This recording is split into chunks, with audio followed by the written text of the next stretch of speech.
Welcome back, and we're talking about soulmates with Catherine. Catherine, before the break, we were talking about soulmates and twin souls and the difference. And you were saying that your twin souls, or your twin flame, regardless of what happens, you will get to be together because that's almost predestined. Can you share a bit about that? I believe that the concept of twin souls, which I didn't invent, but I really believe in, when I read it, it just struck a note with me, is that you were created at the same time as another being. And you were meant to be together. And I don't mean you have the same birthday, but you're at the same time as souls. And most of us do believe that we didn't just start here.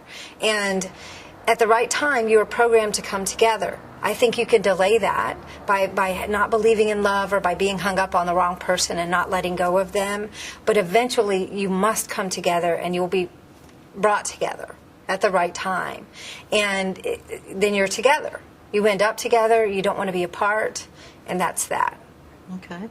So, one of the things you also mentioned, the have to. I have to go to this party, or I have to go because I will miss them. Can you talk more around that? Well, I call that the CMAT Club, and that's the Can't Miss a Thing Club. That's it, yep.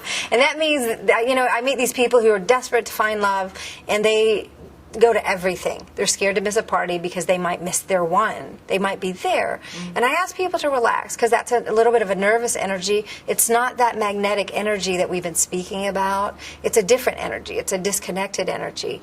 And it can get in the way. And because you know that you will be brought together with your soulmate the right time, you don't have to worry that much. You can relax. You can miss some things if you don't feel like going. And you will just magically be in the right place at the right time. A recent study of people who believe they're with their soulmate said that over 90% found their soulmate right under their nose. And so I believe it'll happen, and if you miss the first chance, you'll get several other chances until it takes. Okay. Well, how did you meet John, is it? John. Yeah, how did you meet John? How did that process happen? I met him 4 years before we actually got together through mutual friends. And I was not available. I was with a boyfriend at the time. And I remember thinking, which I shouldn't have, he is cute. Why was he not around when I was single with this group? And then so I really noticed him. And he noticed me that time, too. He also didn't notice my vampy friend I was with, who every guy always noticed. I thought, and he still couldn't remember her name for so long after that. So I thought that was a good sign. And then when I was available, he was with someone. But at the right time, we were thrown together on a small car trip for 2 hours with only 3 of us in the car. And because he's shy, that was a good thing. And I feel like the universe arranges for you. If you're shy and not outgoing, you'll be thrown together like that. And by the end of the trip, I was sitting in his lap. We were both available at that moment, and that was pretty much it. After that, I feel like when you find your soulmate, you hit the ground running. Things go well, and you just go. And that's what happened. Our life became a whirlwind of possibility and activity and falling in love and getting married and having children, and just still quite an adventure together. Okay, so is the journey of being with your twin flame a smooth one? Is it one that, for example, Marianne Williamson talks about the holy relationship. And she says that with the holy relationship, if you think it's going to be all smooth going, it's not, because part of it is assisting each other to work through those, emotional issues that we all bring in to a relationship. What's your take on a... I don't go there. I don't believe that. Because we all know that most of us, have this philosophy that what you believe acts as true. So if you go into a relationship thinking relationships are hard, it's going to be a lot of work, it's going to bring up every healing I need to do, that sounds drudgery. And it's nothing like when you're falling in love and you're floating a few inches above the ground, you're happy, you're in love with the world. And so I believe in going for that energy. And that's not to say that bumps in the road will not come up. They will. And you can deal with them. And the last chapter of my book is called A Relationship from Heaven. And that's what I believe, that you can have a relationship. And yes, part of the purpose of a relationship is to heal any places that need healing and to learn to be close in that way and take your walls down to being close. But I think there's a bigger purpose, and it is to light up the world. And this may sound a little hokey, but I believe this, to light up the world with your love. To spread joy and happiness and bliss, and aren't we here for that? And so I like that philosophy a bit better than the relationships are hard. Does that sound fun? Who would want to do that? You know what I mean? I do, absolutely. Yeah, so that's my philosophy. It's a little bit different. Okay. So let's just say there's some people sitting watching this and they believe they're they're with their twin flame. Yes. And they have hit one of those bumps in the road. Uh-huh. And they perhaps are handling it differently and therefore kind of not being able to communicate to get to the other side of that bump. I mean, as part of what you teach or in your book, the how to navigate those bumps? Yes, I do. The part of that chapter, A Relationship from Heaven, I put forth some fair fight rules. Some fair fight rules. Yeah, Good. and that's common in therapy. Yep. Ways to navigate it well. Part of that is to drop your agenda, at least temporarily. Be able to listen. That ram where you go, you said this, you said that. It is not constructive. And so I ask them if they're in that energy to walk away for a little bit, to get to a more centered place, because no good, that can do harm, and no good will come of it. And to really listen to one another, to drop your agenda, to hear the other person, to understand, try to understand what they're going through, and also to refocus. Sometimes a way of keeping someone at bay, keeping them away from us, is by focusing on their faults. To refocus on why did you love them to begin with? What are the things you enjoy about them? And to get back to that love as quickly as you can, and even when you're working things out.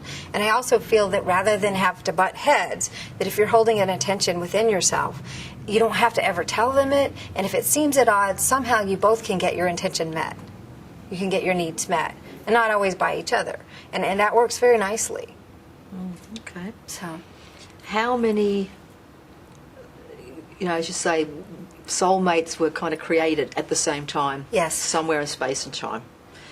Do you have any understanding of when you and John may have first met? no, I don't focus on that. I know that there are people who really remember all the times they've been together.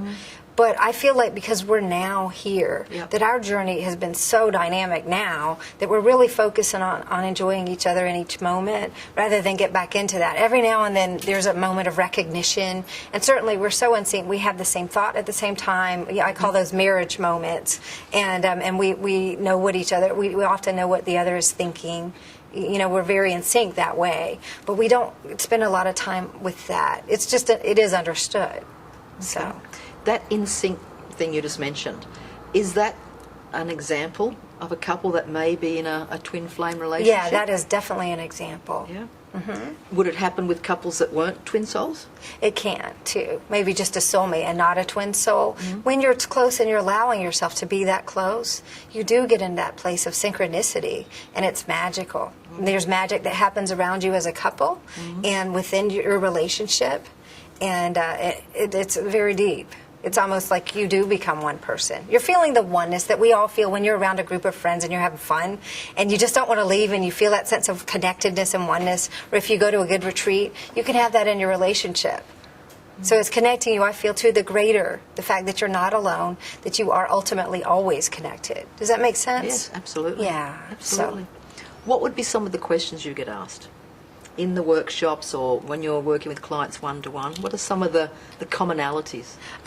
I do a lot of work with releasing someone after it hasn't worked out, with heartbreak, a lot of that. And one of the most common questions I get is actually, I think this person's my soulmate, but it's not working out.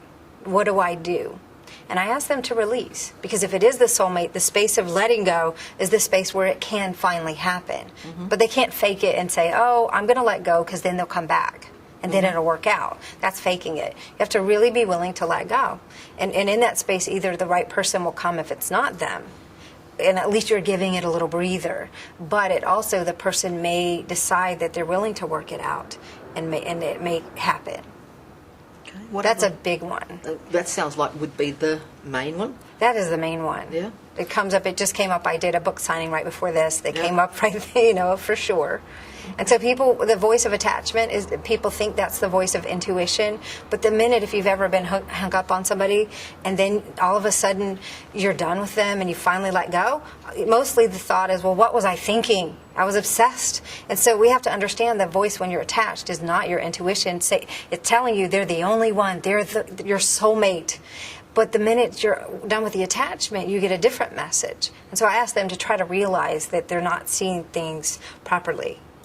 Okay. So, We'll take another break and come back and find out more about manifesting your soulmate. Stay with us.